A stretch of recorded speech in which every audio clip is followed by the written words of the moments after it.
Mercados mais uma semana em queda, muita preocupação ao redor do mundo com inflação, com possível recessão nos Estados Unidos, se o Fed vai ser capaz de fazer o que eles chamam de soft landing, né?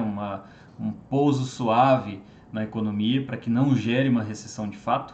E isso vem pegando muitos gestores desprevenidos, gestores famosos aí com 30, 50, 70% de queda, vendo as carteiras derreterem, principalmente naqueles ativos que vinham surfando uma tendência muito forte de alta, com toda a liquidez que foi injetada na economia e que agora vem despencando até mesmo de forma saudável na minha visão.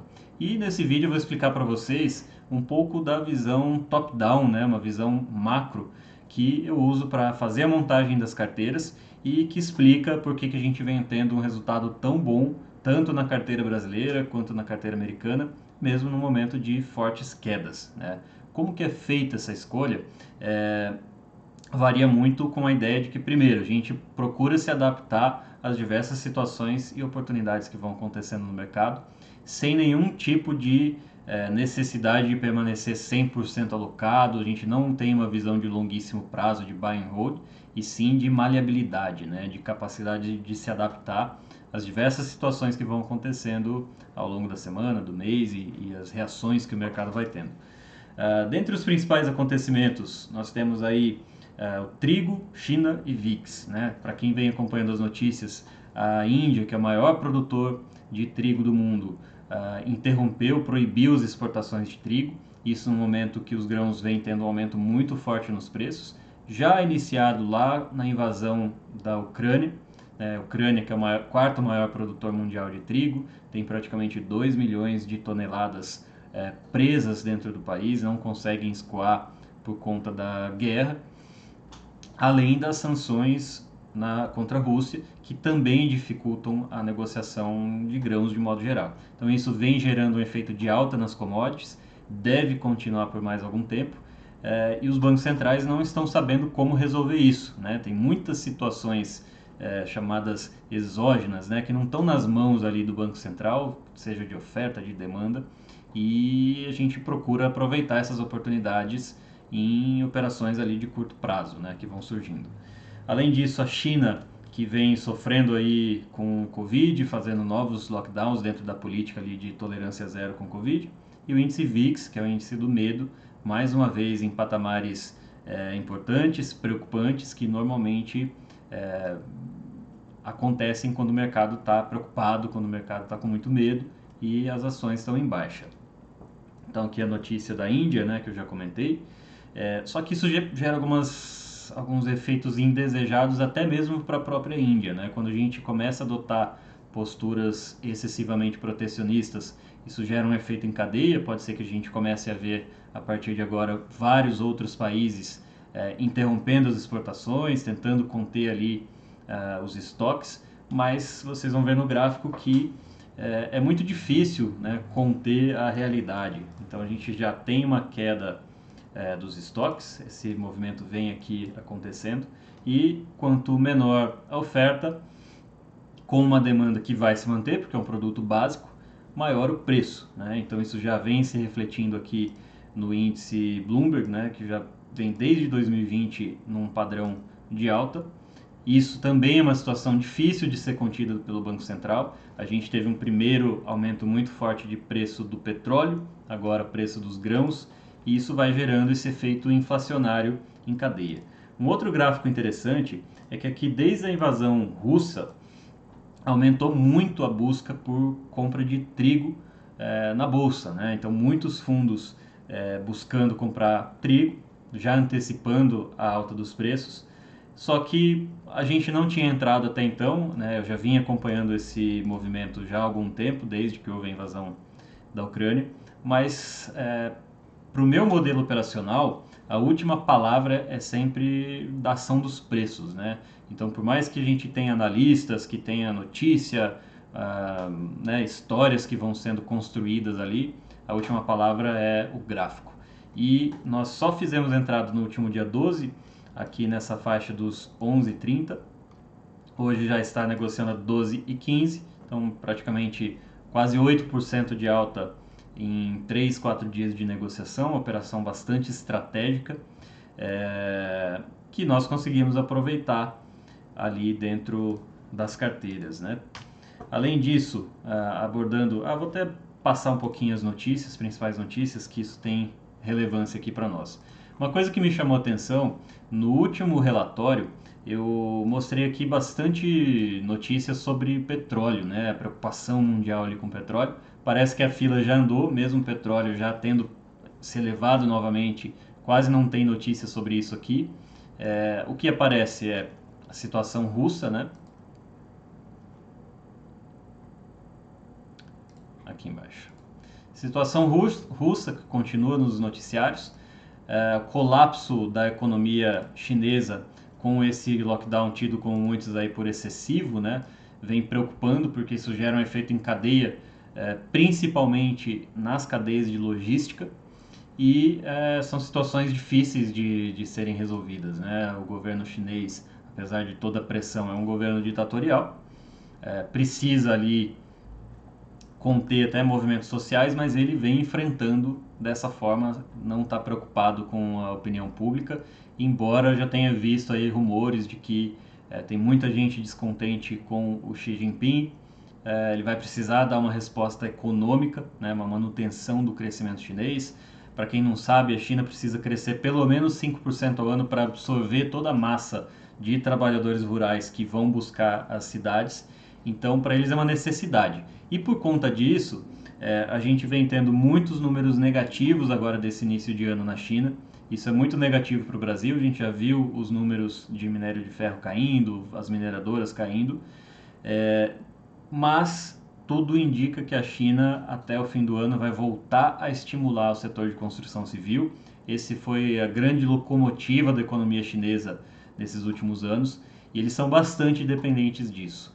Eu acredito que mesmo que artificialmente, mesmo que eles criem uma bolha ali, eles vão estimular a economia dessa forma e provavelmente a gente ainda enxerga ali lá para o terceiro, quarto trimestre a economia chinesa sendo retomada e levando junto algumas empresas importantes aqui do Brasil.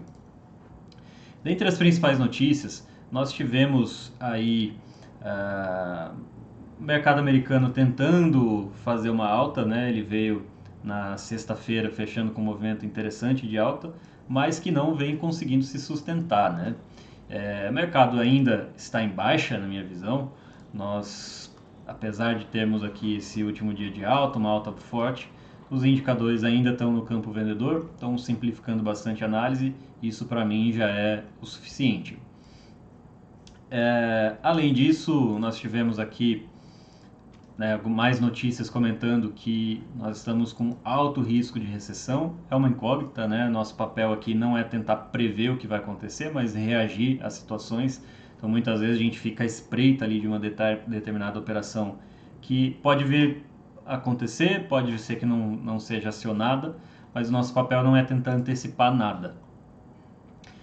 Mais uma notícia aqui, né, comentando sobre como a atividade econômica vem caindo de forma muito forte na China, né? Nós já tivemos dados aí da indústria bastante decepcionantes, mas parece que para eles não tem acordo, né? E aí, por consequência, afeta toda a cadeia de transporte, né? Muitos navios parados esperando serem carregados, descarregar e para tudo ao redor do mundo. McDonald's deixando a Rússia, né? A Rússia estatizou uma fábrica da Renault, vai estatizar mais algumas coisas, eles estão aproveitando para agir ali politicamente. Essa é uma notícia que eu quero deixar ali na descrição do YouTube para que vocês leiam, é bastante interessante porque ela resume de forma bastante simples as possíveis estratégias que são adotadas para diferentes cenários econômicos, né? Não vou entrar muito aqui, vou deixar para vocês lerem para quem tiver interesse, mas é bastante interessante até mesmo para quem tem carteira de corretora, carteira de banco, ver o quanto são carteiras fadadas a darem errado, né? Elas vão performar mal sempre, porque você já está com um custo muito alto e com estratégias muito mal feitas, né? Estratégias genéricas de carteira. E por fim, aqui uma visão geral, índice Bloomberg de commodities subindo 2% hoje, petróleo agora está em queda, né? Já começou uma nova a negociação agora do horário da madrugada, mas ele também tinha fechado por volta de 2% de alta. Ouro, prata, ligeira alta, mas o principal, olha os grãos aqui embaixo, como vem tendo uma alta bastante forte, né? 3,6% de alta no milho, quase 6% no trigo, 1,5% no cacau, 3,75% no algodão. Então, essa é uma tendência mundial, vai ser difícil de ser contida, essas coisas não se revertem rapidamente, e eu vou mostrar para vocês de que forma que a gente vem aplicando as estratégias para conseguir lucrar com isso. Voltando lá para a apresentação, dentre os gráficos aqui da inflação transitória, mostra que, apesar da fala do Fed, né, eles conseguiram tudo menos fazer o que eles diziam que ia acontecer. A inflação não foi transitória, né, fica bem óbvio aqui que é um movimento muito forte e já vem acontecendo aqui, né, desde o ano passado. E o famoso soft landing, né? Será que ele vai conseguir estacionar? Será que ele vai conseguir acalmar a economia sem gerar uma recessão? Isso é um grande questionamento para o mercado agora. Isso gera efeitos em todas as carteiras, inclusive na nossa estratégia, ao escolher empresas de valor e não empresas focadas em crescimento. Por isso que a gente vem observando quedas tão fortes ali de empresas famosas nos Estados Unidos, né? E olha como é muito óbvio, né? Quando você tem uma certa flexibilidade para definir a estratégia. Aqui a gente já tem números mostrando que como a inflação vem afetando o consumo, né? A confiança do consumidor já vem aqui em patamares cada vez mais baixos e vai afetar diretamente o setor de consumo, né? Isso também vem acontecendo no Brasil e não tem por que você ter consumo na carteira nesse momento. Aqui já mostrando a performance de várias empresas até esse momento, e a gente vai perceber que as empresas caras, ó, são essas aqui, que são as mais famosas da Bolsa Americana, Tesla, Amazon, Apple, Facebook, Nvidia, Netflix, são as que estão performando pior, né? Elas estão bem concentradas aqui nessa parte de baixo, com um péssimo movimento. E algumas empresas aqui que nós temos em carteira, inclusive a melhor empresa dessa lista, está aqui na nossa carteira, né? Occidental. Inclusive agora, depois que já subiu tudo, o Buffett anunciou que está comprando, né? Comprou 15% da empresa.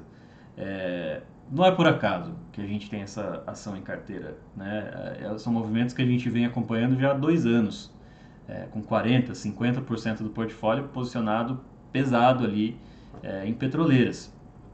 Quero gravar um vídeo num segundo momento falando só sobre petróleo, só sobre a geopolítica do petróleo, para vocês entenderem como era um trade óbvio, né? E enquanto isso, eu estou vendo aí analistas falando para comprar lojas Marisa, né? Qual que é o sentido de comprar lojas Marisa, que é óbvio que não vai dar em nada, né? Ou que vai demorar muito tempo para recuperar. Então são algumas coisas assim que não fazem nenhum sentido, por isso que as performances são tão ruins. Aqui no nosso quadrante macro é um modelo do Red Eye, né? Uma empresa de research, já mostrando que nós terminamos aqui o primeiro trimestre de 22 no terceiro quadrante, né, de crescimento desacelerando, conforme a inflação acelera, e a projeção deles aqui para os próximos trimestres já vem toda concentrada no pior cenário possível para essas empresas que eu mostrei aqui atrás, empresas de crescimento, esses grandes figurões da bolsa. Por quê? Porque a gente tem crescimento desacelerando e a inflação possivelmente desacelerando a partir de agora, né? Ainda não está acontecendo, né? Ainda está num movimento de inflação, tanto que aqui você vai ver que a gente está bem na fronteira, né, entre os dois cenários, entre os dois quadrantes. Resultado setorial aqui da última semana, o mais importante aqui é isso aqui. O setor de energia performou 45% no ano. Mais uma vez, a gente tem 40%, né, a entrada inicial era de 40% no setor de energia, que no caso aqui é petróleo, e mais 20% em... Tínhamos 40%, já reduzi uma posição, mas hoje nós temos 20% em uma empresa de fertilizantes, né? Agora aumentando também a posição de trigo. Então quer dizer, eu vou mostrar a carteira para vocês, como está a minha carteira hoje. Não é uma carteira que você tem um pouquinho de cada, né? O importante é diversificar. Bom, para mim não é, né? A diversificação vem para quem não sabe o que está fazendo. E se você tivesse diversificado, provavelmente você teria uma carteira negativa, como está praticamente todo o mercado nesse momento, né? E é aí que essa visão, essa leitura macroeconômica entra, para você fazer uma análise entendendo o que deve acontecer, quais são os cenários possíveis, se esses cenários estão realmente se confirmando e confirmando a sua análise, e não uma carteira que você tem um pouco de tudo com custo alto. Um ponto aqui, já na Bolsa Brasileira, você vê que hoje foi um dia de alta, eu acho que essa é uma alta temporária, não vai se manter. E a gente vê justamente aquelas empresas que foram mais amassadas subindo mais, né? O setor de consumo aqui subindo quase 4%, enquanto as petroleiras estão em queda, depois de uma alta bastante forte nos últimos tempos, né? E vocês vão ver que o petróleo não tem nenhum indício de queda. Isso aqui é um gráfico do BTG, uma análise da taxa de juros. E o que é importante aqui, né? O que a gente vem observando é que os juros de 10 anos nos Estados Unidos vem atingindo novas máximas, né? Chegando aqui em 3%. Então é como se o mercado não estivesse confiando nessas altas mais moderadas que o Fed propôs. Ele acha que tem que subir mais forte. Então, os títulos negociados na bolsa já subiram antes do Fed, né? Só que o que acontece? Isso gera um efeito em toda a economia, né? Principalmente aqui no Brasil, o principal efeito é no dólar, né? A tendência é claro que a inflação continua em alta no mundo todo, mas possivelmente a gente já viu uma tentativa do dólar perder os R$ 5, não conseguiu. E por que isso deve acontecer? Porque aqui no Brasil, o Banco Central antecipou a alta de juros, né? Então, antes dos Estados Unidos começarem a subir, o Banco Central brasileiro já vinha subindo e ele anunciou que nós podemos já estar no pico da alta de juros e começa então daqui para frente a cair, né? Conforme a inflação vai desacelerando.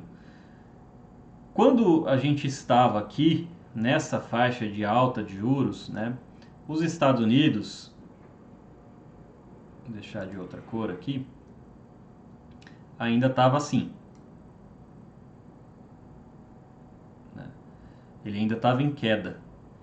E agora que o nosso mercado, né, o Banco Central anunciou que vai começar a diminuir os juros mais para frente, os Estados Unidos ainda estão subindo. Então, o que eu quero mostrar aqui? Vou até refazer. Ó, Banco Central Brasileiro, em verde, está subindo juros e vai começar a cair mais para frente. Banco Central Americano ainda está atrasado, né? Então agora que ele vai começar a subir e depois ele também vai cair depois do Banco Central Brasileiro. Não sei se ficou fácil entender isso. Na prática, o que isso quer dizer? Que o que a gente tinha para aproveitar para atrair capital estrangeiro para o Brasil e que levou o dólar para baixo já aconteceu. O que vai provavelmente acontecer a partir de agora é que com o Banco Central americano subindo, né, atrasado, todo esse capital que veio para o Brasil vai voltar para lá para aproveitar a renda fixa subindo, o melhor mercado do mundo, mais seguro, e nós vamos ver uma saída de dólares do Brasil. Então, muito provavelmente, o dólar já atingiu a mínima que tinha para acontecer, a partir de agora deve se manter acima dos R$ 5. O Alfredo Menezes, gestor da Armor Capital, que para mim é um dos melhores operadores de dólar do Brasil, coloca ali dólar justo a 5,20, é mais ou menos a região que a gente considera também por análise técnica. Então, sou comprador em dólar a partir de agora, ainda não fiz nenhuma operação nisso, mas já fico observando, né? A partir daí, a gente teve índice VIX em alta, nós não tivemos um grande pico, né, para justificar ali o fim do pânico do mercado, que normalmente marca o fim da tendência de baixa. DXY, que é uma cesta de moedas em relação ao dólar, rompeu uma faixa importante que era aqui nessa região, que não era rompida desde 2003. E muito provavelmente, enquanto o Banco Central americano estiver subindo juros, ele atrai muito capital para lá e isso aqui vai subindo, né?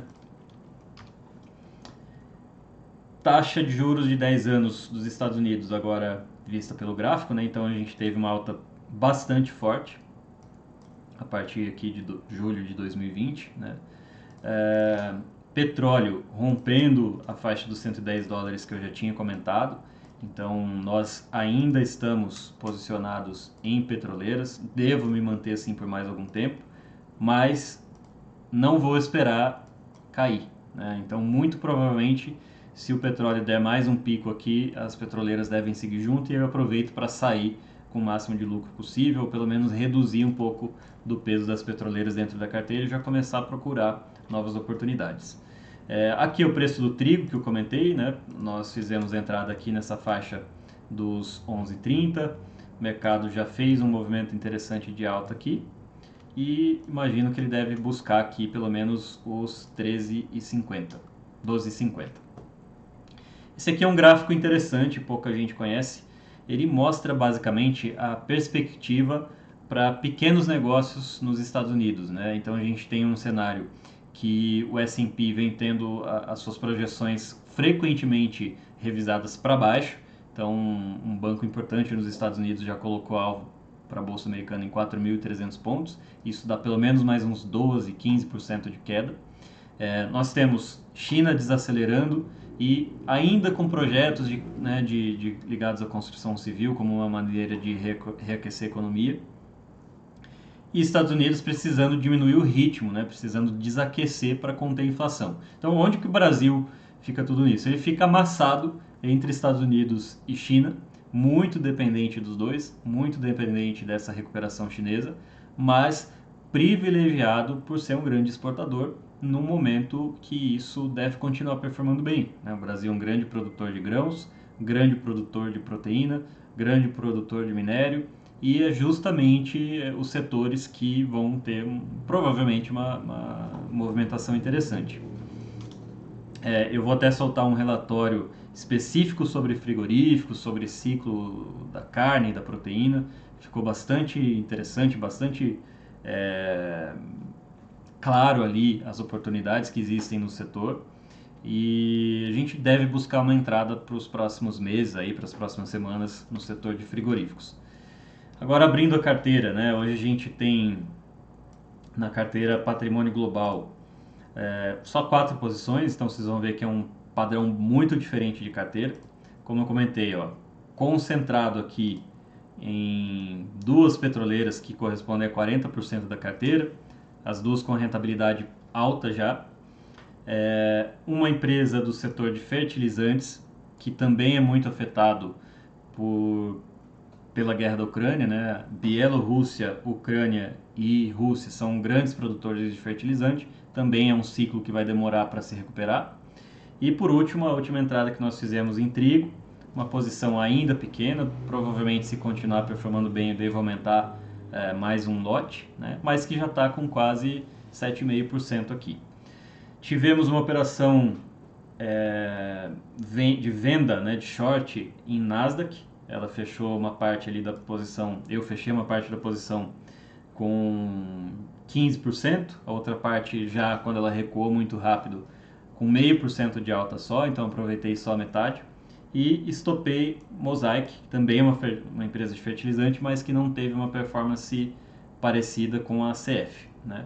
Já na carteira brasileira, também muito semelhante, né? 40% em petroleiras, só que com perfil aqui mais focado em agronegócio. Então tem uma posição antiga em JBS, que hoje tem 10% da carteira, e 2 posições menores em SLC e Kepler Weber. Já estopei 3 ativos, Cosan, Tupi e Agro. Então quer dizer, a ação começou a performar mal, eu corto, né? Então um exemplo, né? Essas posições maiores elas vão sendo montadas conforme elas vão indo bem, e da mesma forma, se a ação não movimenta a meu favor, ela nem chega a ter uma posição relevante. Então, eram posições de 5%, as 3 foram estopadas, não reagiram como imaginava. E você vê aqui que Kepler Weber também, apesar de ter os resultados que eu busco ali numa empresa de super performance, também não vem confirmando na prática. Então eu não fico casado com a empresa, né? O objetivo aqui é que ela performe como imaginado, não performou, eu corto rápido para que a gente perca pouco quando perder e quando for uma operação que der certo, a gente vai aumentando o tamanho, vá alongando, ficando vários meses posicionado. Mas mais uma vez, vocês vão ver que nas duas carteiras nesse momento, até porque a gente zerou algumas posições, na americana a gente tem 30% em caixa e na brasileira 40% em caixa, quer dizer, esperando algumas boas oportunidades. Pode ser que eu zere as petroleiras daqui para frente, né, e gere mais caixa ainda, mas o nosso único compromisso é buscar boas oportunidades. Se elas não existirem, não vai ficar posicionado, né? Quem ficou posicionado porque uma empresa famosa, uma empresa boa, viu aqui Netflix derretendo, deixa eu ver se eu consigo colocar em porcentagem, derretendo 64%, né? Eu particularmente acho a Netflix péssima, né? Não gosto da grade de programação deles, acho péssimo, e as pessoas provavelmente vão começar a perceber isso, né? Não que todo mundo tenha o mesmo gosto que eu. Amazon caindo 30% no ano, mas já vejo de forma diferente. Ela é uma posição que, quando o mercado recuperar, eu acho que ele vai dar grandes oportunidades em empresas medalhões ali americanos. A Amazon eu penso que seja uma delas. Só que, pô, eu adoro a Amazon. Ela caiu 30%, saiu lá de $3.700, está 2.200, né? Então, se você for pegar da máxima até aqui, já caiu 40%. Mas ainda não vou entrar, né? Ela não deu um sinal no preço, né? Então, ela ainda tem espaço para cair. Isso nos permite aproveitar as oportunidades, né?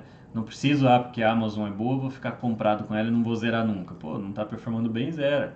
Mais para frente a gente entra de novo. Então esses são alguns exemplos aí de coisas que estão no radar. Tem algumas empresas no setor de saúde, principalmente no mercado americano, que eu venho observando de perto, mas a gente sabe que são empresas mais defensivas, elas não vão ter grandes performances, né? Elas vão simplesmente segurar, vão se manter ali até com uma boa performance, mas não vai ser aquela performance que a gente busca aqui, como o caso do trigo, né, que deu 7,5% em menos de uma semana. São movimentações mais lentas. Acho que de um modo geral já me estendi um pouco aqui, não quero passar de 30 minutos. Mais uma vez eu estou abrindo a carteira. Essas são posições que a gente vem chamando ali no Telegram, em tempo real, precisa de agilidade para executar, mas de forma consciente, né? Então quando você passa a operar com posições grandes aqui, com carteiras concentradas, não dá para você simplesmente comprar e esquecer. Só que são empresas que eu estou o dia inteiro acompanhando, vendo os balanços, estudando os resultados, quais são as perspectivas, porque a gente acompanha muito de perto, né? Então é uma filosofia diferente daquela carteira com muitos ativos, com vários setores. Não, a gente busca os setores que vão performar melhor e só, não precisa ter tudo, né, na minha visão. Tem muitos perfis, muitas estratégias funcionam, não só a minha, mas esse é o meu modelo e a forma que funciona para mim. Valeu, até a próxima.